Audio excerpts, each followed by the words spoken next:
இந்த பதிவில் முக்கியமான ஒரு விஷயம் இருக்கு. அதை கண்களை மூடி கேட்கணும். நீங்க கண்களை மூடிட்டா சாயப்பா என்ன செய்வாருன்றதை இந்த பதிவில் சொல்லியிருக்கோம்.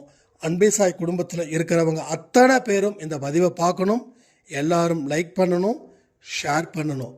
அதே போல் நாளைக்கு 6 மணிக்கு, மாலை 6 மணிக்கு இன்னும் ஒரு முக்கியமான ஒரு பூஜை இருக்கு. அதை எல்லாரும் கலந்துக்கணும். ஒரு படியாக நம்ம ஏறுறோம். டாப் படிக்கட்டில் நம்ம கர்மாவை பறக்க விடுறோம். புரியுதுங்களா? அடுத்தது மாரியம்மன் அன்பே சாய் குடும்பத்தில் இருக்கிறவங்களுக்கு என்ன சொன்னாங்க, என்ன மாதிரி வாழ்க்கை நடக்க போகுது அப்படின்றதும் இந்த பதிவில் இருக்குது. இதை சாதாரண பதிவாக நினச்சிக்கிட்டா அது நான் ஒன்றும் பண்ண முடியாது. ஆனால் இது முக்கியமான பதிவை நினச்சி உங்கள் மனதை இங்கே செலுத்திட்டா வாழ்க்கையில் இவ்வளவு ஈஸியாக வெற்றி பெறுவதற்கு இவ்வளவு கர்மாக்களை நம்ம வாழ்க்கையில் இருக்குதா, இதை இவ்வளவு எளிதாக துரத்த முடியுமா அப்படின்ற ஒரு நிலை வரும். கண்டிப்பாக நிறைய பேருக்கு இன்னைக்கு சாய்ப்பாவோட அருளும், மாரியம்மனோட அருளும், குலதெய்வத்தோட அருளும் சத்தியமாக கிடைக்க போகுது. இது பெரிய அற்புதத்தை நிகழ்த்த போகுது இந்த பதிவு. ஓம் சாயிரா சாயிரா, ஓம் சாயிரா சாயிரா, ஓம் சாயிரா சாயிரா, அன்பே சாயிரா, பேரன்பே சாயிரா, அகிலம் தளிக்க ஆத்மா விழிக்க அனுதினம் சாயிரா, எங்கள் அன்பே சாயிரா.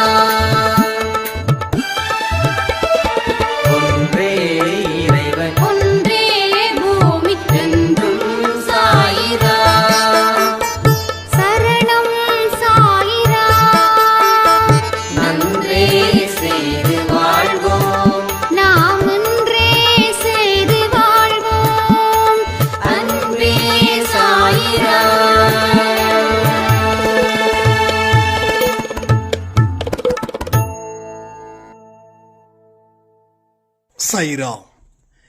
என் உயிரின் உயிரானவர்களே, நடந்துக்கிட்டு இருக்கிற ஒரு விஷயமும் சாயப்பாவோட சம்மதத்தின் பேரிலே தான் நடக்குதுன்றத நான் என் வாழ்க்கையில் தெரிஞ்சுக்கிட்டேன். இனி எவ்வளவு பெரிய துன்பம் வந்தாலும் நான் நிச்சயமா கண்ணீர் சிந்தவே மாட்டேன். அவருடைய கட்டுப்பாட்டுக்குள்ள நான் இருக்கும்போது எனக்கு என்ன பிரச்சனைகள் வந்துட போகுது? என்னுடைய கடவுள் என்னுடைய பிரச்சனைகளையும் தீர்ப்பாரு. அவர் ஒரு பிரச்சனையை ஏற்படுத்துறாருன்னா அதற்கு பின்னாடி இருக்கக்கூடிய அற்புதமான வாழ்க்கை என்ன அப்படின்றதையும் நான் உங்க பதிவின் மூலமா தெரிஞ்சுக்கிட்டு அந்த பிரச்சனைக்கு பின்னாடி இருக்கக்கூடிய சந்தோஷமான தருணத்தை இப்போ நான் அனுபவிச்சிட்டு இருக்கேன். அதற்காக அன்பே சாய் குடும்பத்தில் இருக்கிற அத்தனை பேருக்கும் சாயப்பாவுக்கும் நன்றி நன்றி நன்றி அப்படின்னு சொல்லி ஒரு ஆடியோ பதிவு அனுப்பியிருந்தாங்க.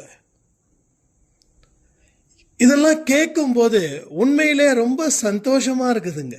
ரொம்ப சந்தோஷமா இருக்குது. ஏன்னா நாம எப்படிப்பட்ட வெற்றியை அடையணும்னு நினைக்கிறோமோ அந்த வெற்றி அவருடைய விருப்பமாக்கப்பட்டது. இங்க நிறைய பேருக்கு நிறைய ஆசைகள்.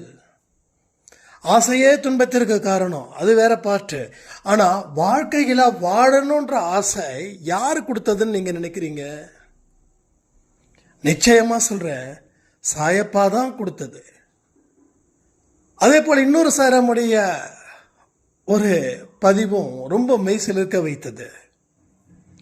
வாழ்க்கை முடிஞ்சிடுச்சு, இதுக்கு மேலே என்ன பெருசாக சாதிக்க போகிறோம், அவ்வளோதான் போதும், இதில் 10% சந்தோஷம், அதுதான் எனக்கு இந்த ஜென்மத்துக்கு தேவை போல, அந்த தேவையை நான் அனுபவிச்சிட்டேன், இனி தேவை கிடையாது. ஸோ என் லைஃப் பரவாயில்ல, முடியட்டும் அப்படின்னு நான் நினைச்சேன். ஆனால் இப்போ இன்னும் சூப்பராக வாழணும் எனக்கு தோணுது. எப்படி இந்த மன மாற்றம் வந்ததுன்னு எனக்கு தெரியல அப்படின்னாங்க. அவங்களுக்காகவும் இந்த பதில். என்னைக்கு நம்ம ஒருத்தவங்களை நம்பி ஒப்படைக்கிறோமோ அன்னைக்கு அவங்க என்ன மாதிரி விஷயத்த நமக்காக செய்யணும்னு நினைக்கிறாங்களோ அதை நம்ம மனசுல விதைப்பாங்க. அதற்கு தேவையான வேலையையும் அவங்க வாங்குவாங்க. அந்த வேலையை வாங்கி நம்மளை உயரத்தில் உட்கார வைக்கவும் செய்வாங்க. இவ்வளவுதாங்க.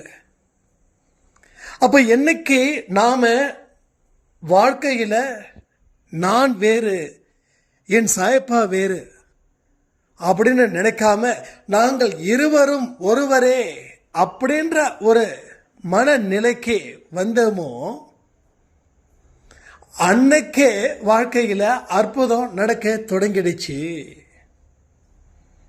அவர் என்ன சும்மாவா சொன்னாரு? என்னோட மசூதிக்கு வந்தவன் வெறும் கையில திரும்பி போக மாட்டான், நான் எல்லாத்தையும் கொடுப்பேன் அப்படின்னு. அவர் ஒரு வார்த்தை சொன்னானா லட்ச வார்த்தைகளுக்கு சமம். லட்ச வார்த்தைகள் சொன்னா வானத்துக்கும் பூமிக்கும் இருக்கக்கூடிய தூரத்தை விட பெரிய தூரம் அவரோட வார்த்தைகள். வார்த்தைகளுக்கு அவ்வளவு சக்தி இருக்கு. நான் கூட நினைப்பேன், வார்த்தைக்கு என்ன பெரிய சக்தி இருக்குது? இல்ல, வார்த்தைக்கு சக்தி இருக்கு. அவர் சொல்லக்கூடிய வார்த்தைகள் அத்தனையும் உயிரான வார்த்தைகள். சும்மா போலியான வார்த்தைகளோ இல்ல பொம்மைகளோ கிடையாது. எல்லாமே வார்த்தைக்கு உயிர் இருக்குது. அந்த உயிருக்கு சக்தி இருக்குது. அந்த சக்தியே உன்னை வழி நடத்தது நல்ல வழியில. அப்ப எவ்வளவு பெரிய துன்பம் வந்தா வந்துட்டு போட்டுமே, என்ன போ, ஏதோ பிடிச்சிருக்குது அது நம்ம கிட்ட வர. துன்பம் ஆசைப்படுது நம்ம கூட இருக்கணும் அப்படின்னு. அது ஆசையை நிறைவேற்றிட்டு போயிடலாமே. அப்ப துன்பம் வந்துட்டு போனாதானே இன்பம் வரும். துன்பம் வரக்கூடாது அப்படின்னா இன்பமும் வராது. இப்ப துன்பம் வரட்டும் வரட்டும், ஆசையா நம்ம கூட எத்தனை நாள் தங்குதா தங்கட்டும். 10 நாள் தங்குதா, 11ஆவது நாள் போதுன்னு சொல்லுதா? நீங்க சொல்லுங்க, இன்னும் 10 நாள் தங்கிட்டு போ, என்ன இப்போன்னு சொல்லி அந்த துன்பத்துக்கே நீங்க கட்டளை போடுங்க, ஆர்டர் கொடுங்க. துன்பம் நினைக்கும், இவங்கிட்ட போய் நம்ம வசமா மாட்டிக்கிட்டோமே, இவன் நமக்கே யமனா மாறுறானே, யமனுக்கே யமனானவனாவன்.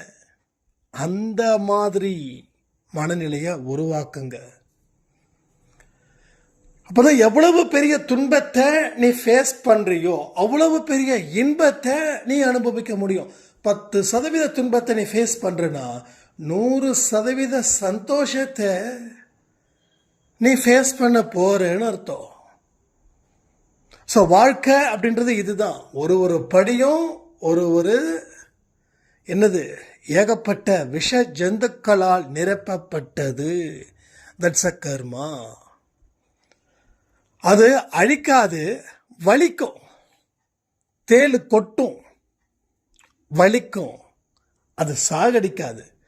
பாம்பு கொத்தும், வலிக்கும், சாகடிக்காது. நாய் கடிக்கும், வலிக்கும், செத்து போயிட மாட்டோம். இந்த வலியெல்லாம் தாங்கிட்டு வந்தேன்னா எந்த விஷமும் உன்னை ஒன்றும் செய்யாது. ஏன்னா உன்னோட உடம்பு அந்த விஷத்தை எல்லாம் பழக்கப்படுத்திக்கிச்சு. நிறைய பேர் பார்த்தீங்கன்னா எத்தனை பெரிய துன்பத்தை ஃபேஸ் பண்ணுறாங்களோ அவங்களுடைய மனது இரும்பு மாதிரி போயிடும். துன்பத்தை ஃபேஸ் பண்ணாமல் இருப்பாங்க பாருங்க, ஃபேஸ் பண்ணுறதுக்கு தைரியம் இல்லாமல் இருப்பாங்க பாருங்க, அவங்க அந்த மாதிரி துன்பத்தை அனுபவிச்சே இருக்க மாட்டாங்க. அதனால அவங்களால ஃபேஸ் பண்ண முடியல. சின்ன விஷயத்துக்கு கூட ஏமாத்திடுவாங்களோ, நாம் உஷாராக இருக்கணும் அப்படின்னு. அதுக்காக அலட்சியப்படுத்தணும்னு சொல்லலை, தொட்டதுக்கெல்லாம் பயப்படுவாங்க, எல்லாரையும் சந்தேகப்படுவாங்க. அதாவது எல்லாரையும் நம்புறதும் ஆபத்து, அட் சேம் டைம் எல்லாரையும் சந்தேகப்படுறதையும் ஆபத்து. ஒரு மனுஷனை 100% நம்புறேன்னா அவன் 80% நல்ல விஷயங்கள் இருக்கும், 20% கெட்ட விஷயமும் இருக்கும். அப்ப 100% நல்லது எவனாலையும் கொடுக்க முடியாது. ஆண்டவரை தவிர, கடவுளை தவிர, சாயப்பாவை தவிர வேற ஒருவனாலையும் கொடுக்க முடியாது. அப்ப அந்த 20% அவன் காட்டுனானா நம்ம பயந்து போயிடும். ஒன்னே ஒண்ணுதான், பயத்துக்கே பயத்தை காட்டக்கூடியவங்க தான் அன்பே சாய் குடும்பம்.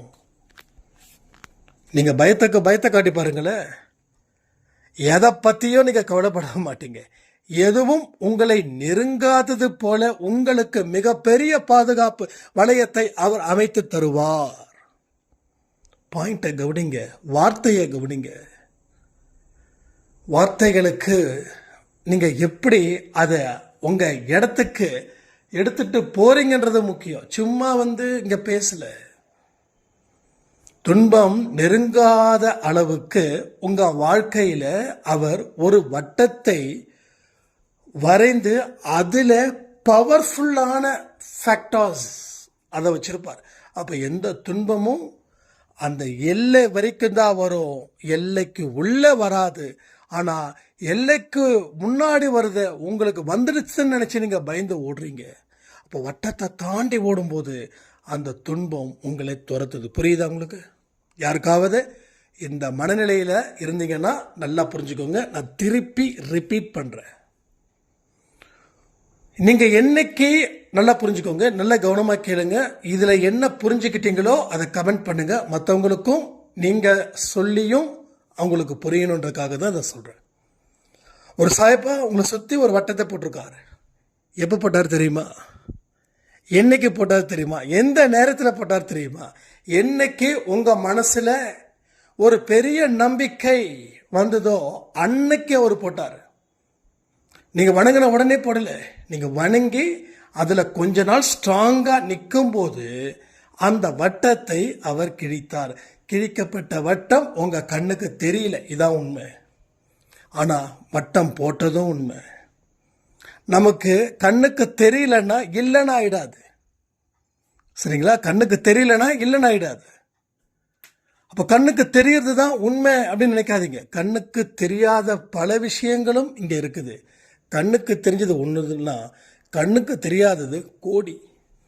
இது உள்ள இறங்கி பார்த்தா தான் தெரியும். உள்ள இறங்கணும். ஏன்னா எல்லா பொக்கிஷங்களும் மண்ணுக்கு உள்ளதான் இருக்குது, மண்ணுக்கு வெளியில இல்லை.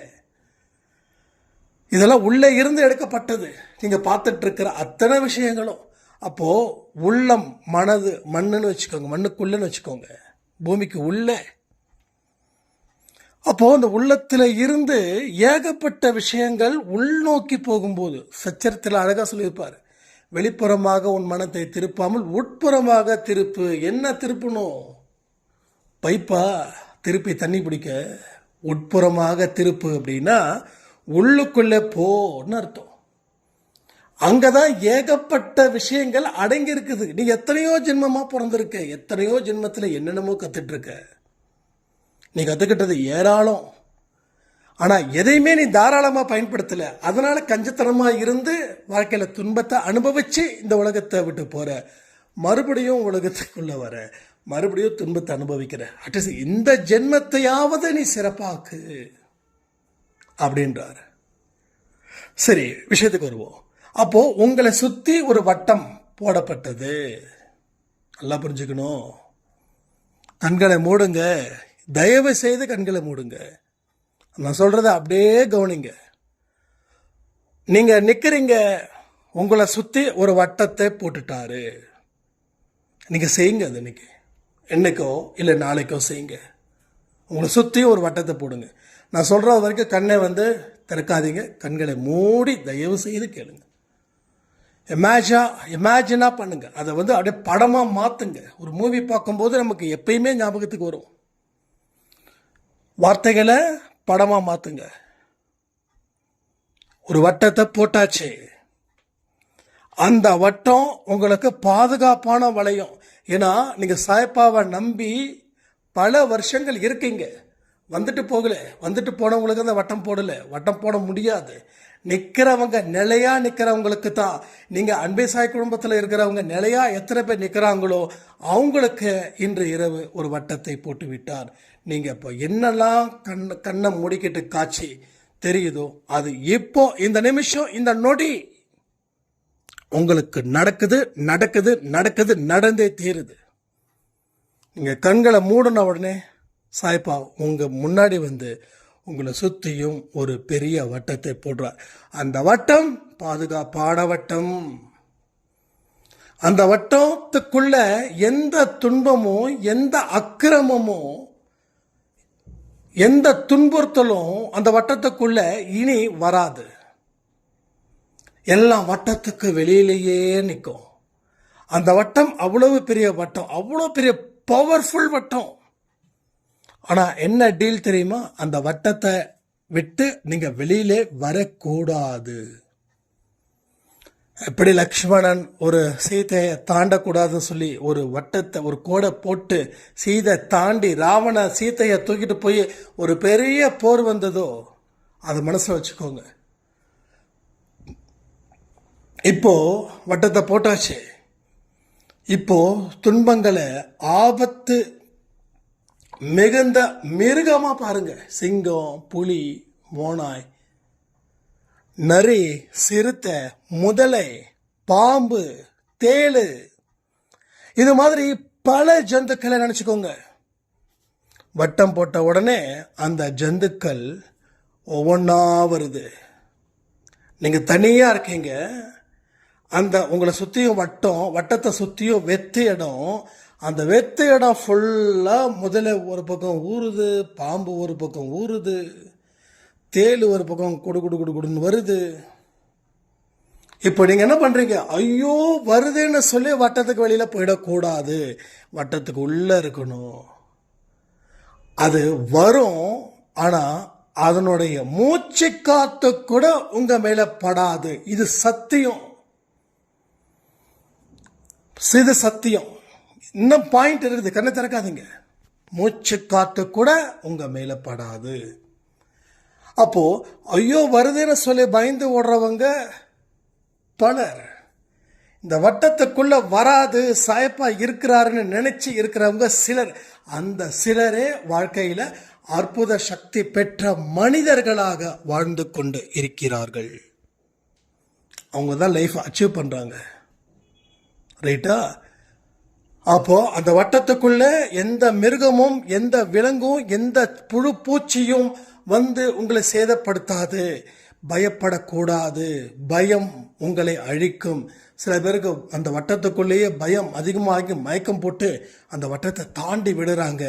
அது கொத்திட்டு போயிடுது, இழுத்துட்டு போயிடுது, தின்னுட்டு போயிடுது, முழுங்கிடுது. இன்னும் சிலரோ பார்த்தவனே 10ல் ஓடுறாங்க. சாயப்பா சொன்னதெல்லாம் மறந்துடுறாங்க. ஐயோ கடவுளே ஒன்ன நம்பி உட்கார்ந்து இருந்தா என்னை துரத்துதேன்னு. ஆனா வட்டத்துக்குள்ள எதுவும் வரல, வட்டத்துக்கு வெளியில தான் இருக்குது. நீங்க வட்டத்துக்கு வெளியில வந்ததால உங்களுக்கு பிரச்சனை. என்ன சொல்ல வரோம் அப்படின்னா, அந்த தேளு, சிறுத்தை, இந்த விலங்குகள் எல்லாம் சொன்னனே, அது எல்லாமே உங்க பல ஜென்மத்துல நீங்க செய்த செயலுக்கு தண்டனை கொடுக்கக்கூடிய கர்மாக்கள். அந்த வட்டம் என்ன தெரியுமா? கடவுளுடைய நம்பிக்கை. அந்த நம்பிக்கையோட நீங்க இருங்க, எதுவும் ஒன்றும் செய்யாது. பயந்து சாயப்பா வணங்குறத நிறுத்துறது, சாயப்பா வந்து என்னங்க ஒன்றும் பண்ணலைங்க அப்படின்னு சொல்லி ரிட்டர்ன் பேக் போறது, இது எல்லாம் இருக்க இருக்க இருக்க வாழ்க்கையில துன்பங்களும் தோல்விகளும் அவமானங்களும் இதுவரைக்கும் இல்லை, இனி வரக்கூடியது கூட ரொம்ப ஈஸியா உங்களை வந்து அச்சுறுத்தும். புரியுதா? இப்ப கண்ணை திறந்துக்கலாம். நாளைக்கு என்ன பண்றீங்கன்னா, ஒரு வட்டத்தை போட்டுக்கோங்க. அந்த வட்டம் தான் உங்களது வட்டம் நினைச்சுக்கோங்க. அந்த வட்டத்துக்குள்ளே இருங்க. ஒரு பேப்பர் எடுங்க. அந்த பேப்பரை அழகா ஒரு காம்பஸ் வச்சு வட்டத்தை போடுங்க. அந்த இடத்துல உங்க பெயரை எழுதுங்க. அந்த பெயருக்கு கீழே சாயப்பா துணைன்னு போடுங்க. அது என்னைக்குமே அதை வந்து பூஜை ரூமில் வச்சுக்கோங்க. தினமும் அதை பாருங்க. ஏன்னா நம்ம மனசில் அந்த விஷயத்தை தொடர்ந்து பார்க்க உங்கள் வாழ்க்கையில் பல விதத்திலையும் நல்ல விஷயங்களும் அற்புதமான விஷயங்களும் அதிசயமான விஷயத்தையும் நீங்கள் பெற முடியும். புரியுதா உங்களுக்கு? ஸோ பேப்பரை எடுத்து நிம்மதியாக இன்னைக்கு கூட இது பண்ண வேண்டாம். நாளைக்கு கரெக்டாக இமேஜ் பண்ணி பண்ணுங்க. நாளைக்கு ஏதோ ஒரு டைம் சார் டைம் வச்சுக்கலாமா இல்லாட்டி? நாளைக்கு வந்து சண்டேவா? சண்டே தானே நாளைக்கு? Right, Sunday. நாளைக்கு 6 மணிக்கு ஒரு சின்ன பூஜை பண்ணலாமா? அந்த பேப்பரை வச்சு எல்லாரும் அந்த பேப்பரை வச்சுக்கோங்க. ஒரு ஒயிட் ஷீட் எடுத்துக்கோங்க. கேம்பஸில் ஒரு ரவுண்டு போடுங்க. ஒரு வட்டம் வரைங்க. அந்த வட்டத்துக்கு என்ன கலர் வேணாலும் கொடுத்துக்கோங்க. அந்த வட்டத்துக்கு கீழே வந்து ஒரு சின்னதாக ஒரு மனுஷனோட படம், அதான் நீங்கள். ஒரு சின்னதாக சாயப்பாவோட படம், அதான் அவர். அந்த இடத்துல கீழே சாயப்பா துணை. இதை வரைஞ்சி உங்கள் பூஜை ரூமில் ஒட்டி வைங்க. இல்லைன்னா உங்கள் கண்ணில் படுற மாதிரி எங்கேயாவது வைங்க. அதை தினமும் வணங்குங்க. வட்டத்துக்கு பின்னாடி இருக்கிறதெல்லாம் உங்களுக்கு எந்தெந்த படம் வருதோ, பாம்பு இல்லை ஏதாவது ஒன்று வரீங்க. இல்லை உங்களுக்கு அது அபசகுணமாக இருக்குதுன்னா ஜஸ்ட்டு வந்து அதை விட்டுருங்க. அதை எதையுமே மென்ஷன் பண்ண வேண்டாம். மனசில் மட்டும் நினச்சிக்கோங்க, வட்டத்துக்கு வெளியில் பிரச்சனைகள் இருக்குதுன்னு அர்த்தம். அப்போ அந்த நம்பிக்கையின் அடிப்படையில் நீங்கள் வணங்குங்க. உங்கள் வாழ்க்கையில் பிரச்சனைகள் தீரும். உங்கள் மனசில் ஒரு நம்பிக்கையை ஏற்படுத்துவது தான் முதல் வேலையாக இருக்குது. அப்போ தான் உங்களால் சிறப்பாக அடுத்த அடியை எடுத்து வைக்க முடியும். இல்லை என்றால் உங்கள் வாழ்க்கையில் பல இடத்துலையும் சோகங்களும் கஷ்டங்களும் தொடர்ந்து வந்துக்கிட்டே இருக்கும். அதை யாராலையும் எப்பொழுதும் மாற்றவே முடியாது. இதை வந்து தொடர்ந்து செய்யணும். இது வந்து இத்தனை நாளுக்கு கணக்கெல்லாம் கிடையாது. ஒவ்வொரு வாரமும் ஏதாவது ஒரு விஷயங்கள். ஏன்னா இப்படி தான் பண்ணணும்னு சொல்லி நான் ஒரு ஹிண்ட் எழுதலை. இல்லாட்டி நான் எடுத்தவொடனே சொல்லியிருப்பேன். ஏன் 17வது நிமிஷத்தில் சொல்கிறேன்னா, ஃபஸ்ட்டு நிமிஷத்தில் கடவுள் இதை சொல்லலை. ஒவ்வொன்றா வந்து வந்து வந்து வந்து வந்து வந்து வந்து அதுக்கப்புறமா ஒரு இடத்த ஒரு ஹைப்பை கொடுக்குறாரு. அது மேலே ஏற்றுறாரு. அதை அவங்களை செய்ய வைக்கிறாரு. செய்ய வைக்கிறவங்களுக்கு வாழ்க்கையில் சந்தோஷமும் மகிழ்ச்சியும் நம்பிக்கையும் இஷ்டத்துக்கு வரும். இஷ்டத்துக்கு எது வரணும்னு நினைக்கிறீங்களோ அவங்க இந்த பயிற்சியை செய்யுங்க. நாளைக்கு ஷார்ப்பாக 6 o'clock 6 மணிக்கு ஒரு சிறப்பு பூஜை. சாய்பா, நீ சொன்னதை நான் செஞ்சிட்டேன். நீ இருக்கிற வரைக்கும் எந்த துன்பத்துக்கும் நான் பயப்பட மாட்டேன். உன்னுடைய வட்டத்துக்குள்ளேயே நான் இருக்கிறேன். வட்டத்தை தாண்டி நான் போக மாட்டேன். போனால் கர்மாக்கள் என்னை பலியாக என்னை வந்து சாப்பிட்டுடும். என்னை வந்து ஒரு வழியாக ஆக்கிடும். அதனால் என் தெய்வமே எனக்கு நீயே துணையப்பா அப்படின்னு மனப்பூர்வமாக கேளுங்க. மனப்பூர்வமாக கேளுங்க. அன்போட ஆசையோட நெருங்குங்க அவர்கிட்ட.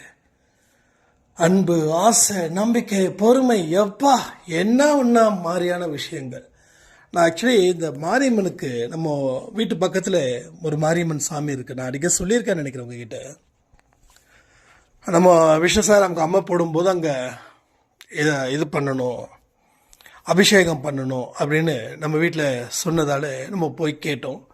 அப்போ வந்து மாரியம்மன்ட்ட வேண்டுறோம், மாரியம்மா இனிமேல் உனக்கு மாதம் நான் புடவை எடுத்து கொடுக்குறேன் அப்படின்னு ஒரு வேண்டுதலை வச்சோம். ஞாபகம் இருக்கா அவங்களுக்கு? எத்தனை பேருக்கு ஞாபகம் இருக்குதுன்னு கமெண்ட் பண்ணுங்கள். அப்போ அது என்ன ஆச்சு, அவங்க சொன்னாங்க காட்டன் சாரீ கொடுங்க, வீட்டில் வந்து லேடிஸ் கட்டுற மாதிரி காட்டன் சாரீ தான் நாங்கள் கட்டுறோம் அப்படின்னாங்க. நாம் என்ன பண்ணோம், அமேசானில் வந்து காட்டன் சாரின்னு நினச்சி அந்த சாரீ வந்து காட்டன் இல்லாமல் வேறு ஏதோ சம் மெட்டீரியல்ஸ், சரியே தெரில எனக்கு, அந்த மெட்டீரியல் வந்துச்சு. அந்த மெட்டீரியல் எடுத்து போய் கொடுத்தா அங்கே இருக்கிற கோயிலில் இருக்கிறவங்க இது சாமிக்கு கட்ட முடியாதுங்க, சாமிக்கு வந்து காட்டன் சாரீ தான் வந்து கட்ட முடியும் அப்படின்னாங்க. சரி அப்படின்னு நம்ம வந்து கொடுக்கல. ஐ திங்க் தீபாவளி மந்தில் கொடுக்கல. அந்த புடவையை அம்மா கிட்ட கொடுத்தோடனே அம்மா வந்து ரொம்ப சந்தோஷம். அம்மாவுக்கு புடவைனா ரொம்ப பிடிக்கும். ஏன்ப்பான்னாங்க. இல்லைம்மா உங்களுக்கு பிடிச்சது இந்த புடவை சொன்னீங்க, என்ஜாய் அப்படின்னு சொன்னோடனே ஓகேடா நான் கட்டிக்கிறேன்டா அப்படின்ட்டாங்க. இப்போ மாரியம்மனை மறந்தாச்சு. இப்போ என்ன ஆச்சு, இந்த 3 மாதம் I think October, November, December, இந்த 3 மாதமாக சாரீ வந்து எடுத்து கொடுக்கவே இல்லை. அப்போ இன்றைக்கி வந்து நம்ம ஆஃபீஸ்க்கு வந்து ஒரு கஸ்டமர் வராங்க. ஒரு கஸ்டமர் வந்து இது மாதிரி என்னென்னமோ பேசுகிறாரு. அவர் பேசுகிறதுல முக்கியமான ஒரு விஷயம், எங்கள் பையனுக்கு வேலை கிடைச்சிருச்சுன்னா சாமிக்கு வந்து மாரியம்மனுக்கு புடவை எடுத்து கொடுக்கலான்னு நினச்சேன் தம்பி. நான் இல்லை, விஷ்ணுக்கிட்ட சொல்கிறாரு. எடுத்து கொடுக்கலான்னு நினச்சேன் தம்பி. ஃபைனலாக என்னால் பையனுக்கு வேலையும் கிடைச்சிடுச்சு. 1 வருஷம் ஆயிடுச்சு. நான் ட்ரெஸ் புடவை எடுத்து கொடுக்கவே இல்லை மாரியம்மனுக்கு. திடீர்னு பார்த்தா நேற்று நைட்டு என் பொண்ணு ஒரு 12-1 மணி இருக்கும். அப்போ திடீர்னு எழுந்திருச்சு உடம்பெல்லாம் வேர்த்து போய் கிடக்குது. ஒரு புடவை வாங்கி தரேன்னு சொன்னீங்க, 1 வருஷம் ஆச்சு, இப்போ வரைக்கும் வாங்கி தரலையே அப்படின்னு சொல்லி அப்படியே பயங்கர ஆக்ரோஷமா எழுந்திருச்சு உட்காந்து. எங்களுக்கு ஒன்றுமே பண்ண முடியல தம்பி, அவ்வளோ இதாகிடுச்சு. நீங்கள் எந்த சாமி கிட்ட எப்படி வேணாலும் சொல்லலாம், ஆனால் மாரியம்மன் கிட்ட மட்டும் நீங்கள் என்ன சொன்னீங்களோ அதை செய்யணும் தம்பின்னு இவருக்கு விஷ்ணுக்கு உடம்புலாம் வேர்த்திருச்சு.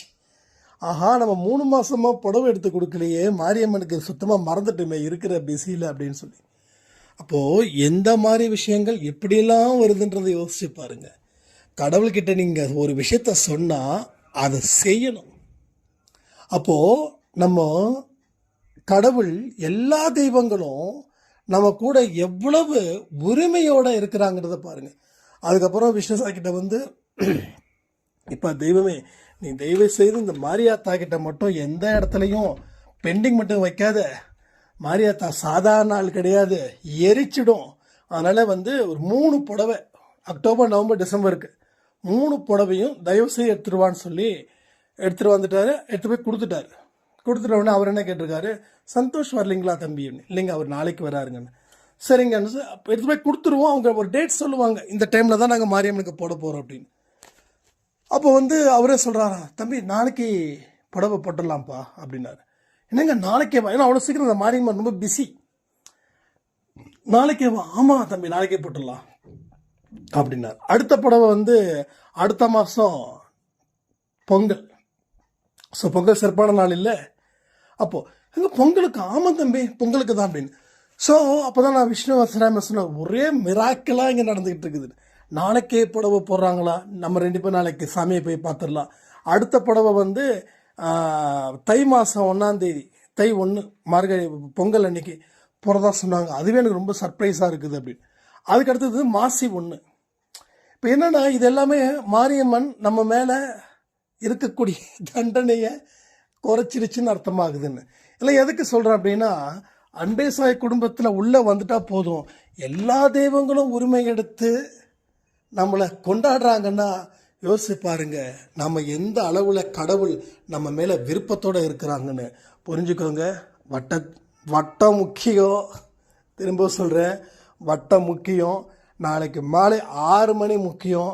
ஸோ எல்லாமே தான் ஒரு படிக்கட்டாக ஏறினாதான் கடைசி படிக்கட்டில் கொடியை காட்ட முடியுன்றதை மறக்காதீங்கன்னு சொல்லி இந்த பதிவை நான் முடிக்கிறேன். ஜெய் சாய்ராம்.